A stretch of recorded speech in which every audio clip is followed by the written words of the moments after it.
देवबंद का शेखुल हदीस है हुसैन अहमद मदनी, खालिक दीना हाल में अंग्रेज जज के सामने खड़ा है। जज पूछते हैं, हुसैन अहमद तुमने ये फतवा दिए कि अंग्रेज की फौज में भर्ती होना हराम है, दिया है तुमने फतवा? फरमाया दिया है, क्या होता है?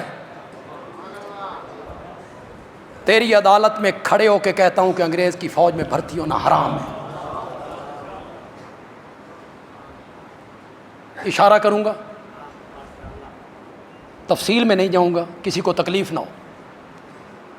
ये हुसैन अहमद मदनी ने अंग्रेज से टक्कर उस वक़्त ली थी जब तेरे सियासी लीडरों के बाबे और दादे उनके घोड़ों की पालिश करके मुरब्बे लिया करते थे।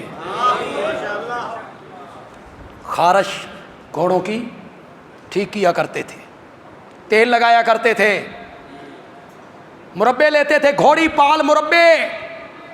उस वक्त टक्कर ली। अब कहता हूं अंग्रेज की फौज में भर्ती होना हराम है। अंग्रेज ने कहा, जज ने कहा इसकी सजा जानते हो? यह बगावत है। बगल से लट्ठा निकाला, मेज पे फैलाया, फरमाया सजा जानता था, इसीलिए तो कफन देवबंद से साथ लेके आया। मौकिफ नहीं बदला।